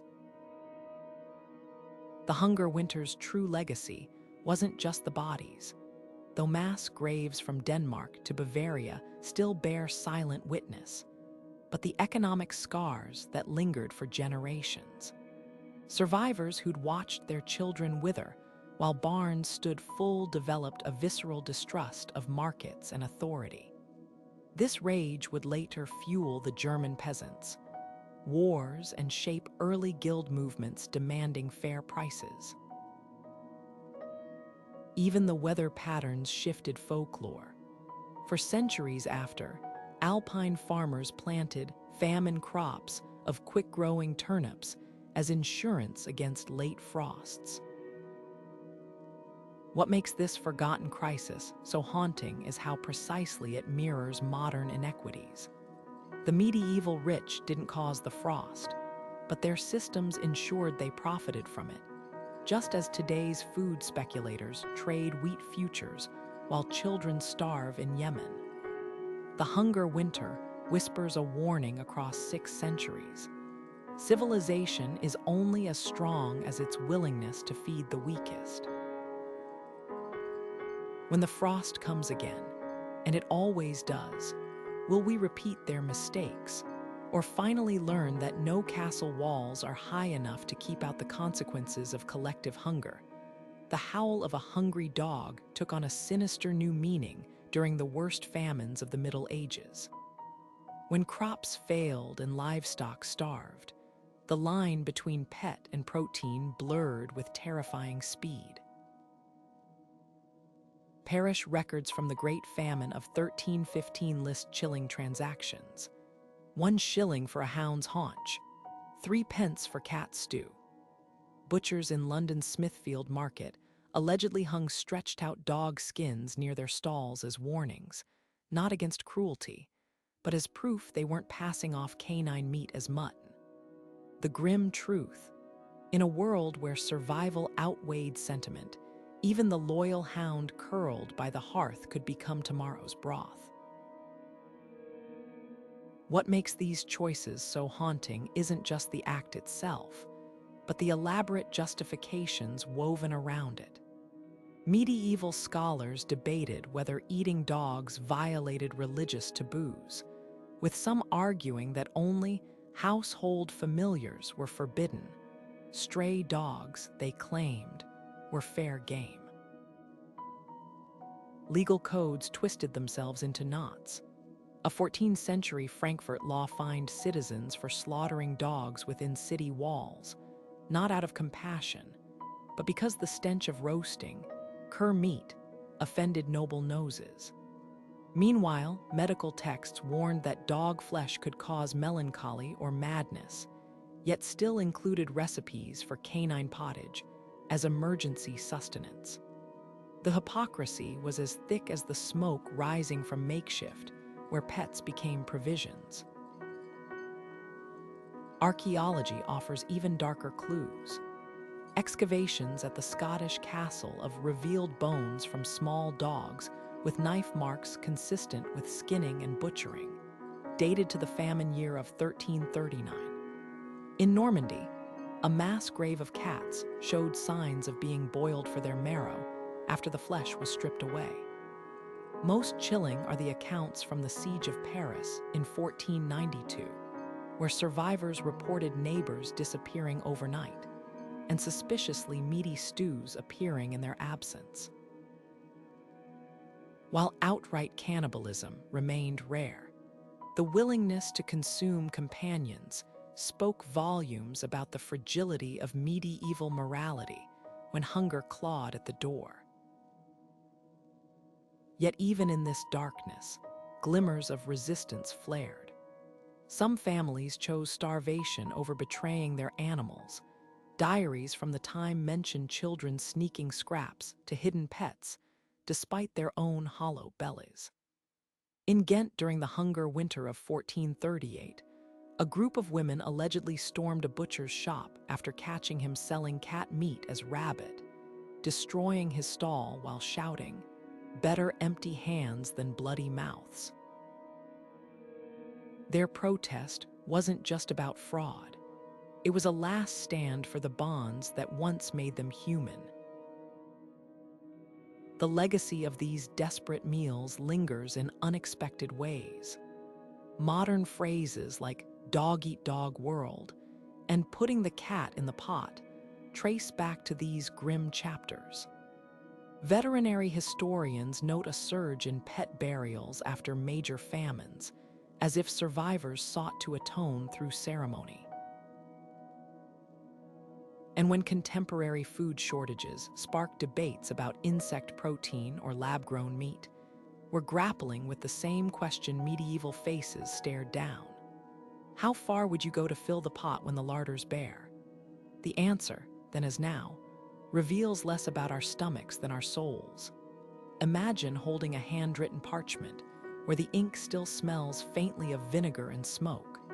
A medieval cookbook, its pages stained with centuries-old spills of almond milk and saffron broth. These weren't just lists of ingredients. They were culinary time machines, preserving flavors that once graced the tables of kings and convents. Take the form of, compiled by King Richard II's master chefs around 1390, a collection so influential it's been called the first bestseller in English culinary history. Its recipes read like edible poetry, infused with Madame blending wine and spices into a sauce for roasted peacock, even a Lenten fake meat made from ground fish and almonds to trick pious palates. These chefs weren't merely feeding bodies, they were crafting illusions, status symbols, and edible diplomacy. What makes these cookbooks revolutionary isn't just their content, but their intent. Unlike ancient Roman texts that treated cooking as a lowly art, medieval manuscripts celebrated chefs as scholars of flavor. The Paris, written by an elderly husband for his young wife in the 1390s, mixed recipes with marriage advice, teaching her how to roast capons as meticulously as she should manage household budgets. Then there was Ray, a surviving Roman text reborn in medieval monasteries, its recipes annotated by monks who debated whether fermented fish sauce could be replaced with local herbs. These weren't static instructions. They were living documents, adapted and argued over like theological texts. The real stars of these pages were the fake foods, designed to skirt religious rules without sacrificing luxury. Mock eggs, for Lent, combined almond milk and saffron in blown shells, while veal made from pike and food coloring fooled even visiting bishops. One Flemish manuscript details a feast where bread was sculpted into roasted swans, and wine gelatin shimmered like stained glass. The ingenuity mirrored medieval society's contradictions. Devout yet decadent, bound by tradition yet wildly inventive. But the most surprising revelation, these cookbooks were early influencers. When the by French chef circulated among noble courts, it didn't just share recipes, it set trends. A dish of fried cheese drowned in honey suddenly appeared at banquets from Burgundy to Bohemia, while his spiced wine punch became the era's signature cocktail. Manuscripts were stolen and traded like culinary NFTs, their owners scribbling marginal notes like "too much pepper" or "serve this to impress the Duke." The legacy of these texts lingers in every modern food blog and cooking show. Their mix of practicality and theater, exact measurements beside whimsical presentations, mirrors today's recipe videos where aesthetics rival taste. When you bookmark a dish online, you're tapping into a tradition that began with a monk's quill scratching across vellum, preserving a flavor meant to outlast kingdoms. The form of ends with a humble note. These dishes may nourish both body and soul. 6 centuries later, they still do. On October 13th, 1307, the last Grand Master of the Knights Templar sat in his Paris prison cell, tracing his finger along the grooves of a wooden bowl that would soon hold his final meal. And his fellow Templars, once the wealthiest and most feared warriors in Christendom, had been stripped of their white mantles and reduced to condemned heretics. Yet when offered a final request before execution, they didn't ask for priests or parchment to proclaim their innocence. They demanded a feast. Not just any meal, but one that meticulously mirrored the lavish spreads served in their now confiscated commanderies. Roasted capon seasoned with precious saffron, loaves of the bread, and wine so rich it stained their beards purple. This wasn't mere hunger. It was a final act of defiance, proving that even the King of France couldn't take from them the sacred rituals of their order's table. The symbolism cut deeper than the executioner's blade. Templar feasts had always been acts of sacred theater, elaborate displays meant to reinforce hierarchy and unity. As initiates joined the order, they dined in strict silence while senior brothers portioned out identical servings, a ritual mirroring the equal distribution of heavenly manna. Before battles, they ate from communal bowls to symbolize their shared fate. Now, facing the pyre, that same communal meal became both comfort and accusation. By requesting their traditional foods, the Templars weren't just feeding their bodies. They were proclaiming their innocence through the very customs Philip IV had condemned as heretical. Even the wine held meaning. Their rule explicitly forbade drinking to excess, directly contradicting the king's claims of their drunken orgies. History remembers the flames that consumed the next morning, but the meal's aftermath reveals an eerie twist. According to a guardsman's later testimony, the imprisoned knights left portions of their food untouched, a deliberate echo of the Templar tradition, where uneaten scraps were given to the poor. In their final hours, they maintained the charitable practices that had built their reputation as the bankers of Christendom. This quiet act of defiance haunted Philip's court. Chroniclers noted how commoners later gathered the bread crusts and bones the condemned men had left behind, treating them as holy relics. The king had sought to erase the Templars, yet their Last Supper birthed legends that outlived his dynasty. Modern executions still grapple with the weight of final meals, a tradition stretching back through the Templars to ancient Rome. Last Supper for condemned gladiators. There's something profoundly human in choosing how one meets death with a taste of life on the tongue. When contemporary death row inmates request everything from a single olive to elaborate banquets, they're walking the same psychological tightrope as asserting control when all else has been taken. The Templars' final feast whispers across 7 centuries that even when power crushes bodies, it can't so easily extinguish the rituals that make us who we are. Their plates, like their legacy, couldn't be emptied by royal decree. The echoes of medieval hunger and extravagance reverberate through our supermarkets, restaurants, and policy debates in ways we rarely acknowledge. That jar of saffron in your spice rack. Its exorbitant price tag is a direct descendant of medieval trade routes where spices equaled gold. The avocado toast craze, a modern twist on food as status symbol, not so different from Richard II's gilded peacock pies. Even our current climate anxieties mirror those of peasants watching unrelenting rains drown their crops in 1315. Except now, we call it extreme weather events and supply chain disruptions. The medieval world may seem distant, but its culinary contradictions birthed systems we still navigate today.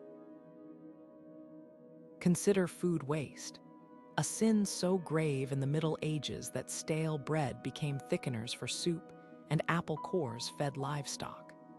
Fast forward to modern statistics showing nearly 40% of U.S. food production lands in dumpsters, while food banks scramble for donations. The dissonance would baffle a medieval peasant who survived on acorn flour. Yet our gourmet culture also owes debts to medieval ingenuity. Fermentation trends. Monks were perfecting probiotic sauerkraut centuries ago. Nose-to-tail dining. Peasants utilized every organ and hoof out of necessity. Even the farm-to-table movement mirrors monastic gardens where herbs grew beside infirmaries as both medicine and flavor. The most haunting parallel lies in inequality. Just as 13th century nobles dined on spiced venison, while serfs gnawed on bark, today's food deserts leave urban families surrounded by fast food, but devoid of fresh produce. The medieval bread weight laws punishing bakers for undersized loaves find their counterpart in modern regulations against shrinkflation. And when we debate whether food is a human right or a commodity, we're replaying arguments once settled by peasant revolts and monastery charity. Sustainability efforts, too, are rediscovering medieval wisdom. The three-field crop rotation system, abandoned during industrialization, is now championed as regenerative agriculture. Herbal remedies dismissed as old wives' tales are being clinically validated. John's wort for depression, chamomile for inflammation. Even the Viking practice of drying fish into stockfish has been revived by Nordic chefs as a zero-energy preservation method. Our ancestors' solutions to scarcity are becoming blueprints for a greener future. Perhaps the most profound legacy is psychological. Medieval feasts celebrated survival against impossible odds, a mentality resonating in today's restaurant culture, where chefs narrate ingredient origins like epic tales. The difference, where a medieval baker might cross himself over a successful rye harvest, a modern food influencer thanks local farmers in Instagram captions. The reverence remains. The vocabulary has simply secularized. As climate change tightens its grip and supply chains falter, those medieval survival strategies, community grain stores, seasonal eating, waste reduction, no longer seem quaint. They feel urgently relevant. The next time you compost scraps or balk at grocery prices, remember, you're not just navigating contemporary issues. You're continuing a conversation that began in soot-blackened kitchens and candlelit halls, where every bite was a negotiation between abundance and oblivion. The medieval world didn't have our technology, but its people understood something we're still relearning. Food security isn't about individual choices, but the collective systems we build or inherit. Their ghosts hover in every empty pantry and overfilled landfill, whispering that history's hungers are never truly past. From the towering feasts of kings to the hollow bowls of peasants, the story of medieval food is a tapestry woven with threads of ingenuity, desperation, and raw human resilience. These 26 tales reveal a truth sharper than any dagger, that what fills a society's plates reflects its deepest values and darkest flaws. The same spices that built Venice's marble palaces also fueled the slave trade. The bread that sparked peasant revolts was kneaded by hands that would never taste its finest form. And in monasteries where fasting was sacred, monks secretly savored almond milk custards, proving even piety has its loopholes. What makes these stories endure isn't just their drama, but their eerie familiarity. When we debate food waste today, we echo medieval laws punishing bakers for undersized loaves. Our avocado toast obsessions mirror nobles flaunting imported sugar sculptures. Even climate-driven crop failures, once blamed on divine wrath, now challenge us with the same urgency that faced villages drowned by the Great Famine's rains.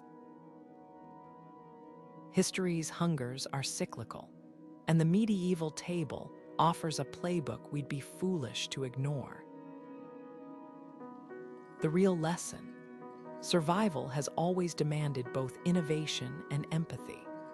Viking sailors stocking longships with iron-hard stockfish weren't so different from modern preppers with freeze-dried meals. The Cistercian monks who turned swamps into fertile fish ponds pioneered sustainability long before it became a buzzword. And when lepers shared recipes scratched on cave walls, they proved that even in exile, the act of feeding one another remains the form of resistance. As you click off this video and perhaps reach for a snack, consider this: every bite you take carries centuries of struggle and triumph. That morning coffee, its caffeine once fueled Sufi mystics in Yemen. The pepper on your eggs sailed past pirates in Arab dhows. Even the humble fork on your table was once a scandalous luxury, sneered at as an Eastern affectation. Food history isn't just about the past, it's the silent ingredient in every modern meal. So here's to the unsung heroes of the medieval kitchen: the peasants who turned acorns into flour, the cooks who sculpted marzipan into art, and the starving mothers who hid their hunger to feed their children first. Their legacy isn't just in recipes or ruins, but in the simple truth that how we eat reveals who we are. If this journey through feasts and famines has left you hungry for more, share your favorite discovery in the comments, and may your next meal taste all the richer for knowing the stories behind it. Until our next historical adventure, bon, or as a medieval chef might say, eat well and let no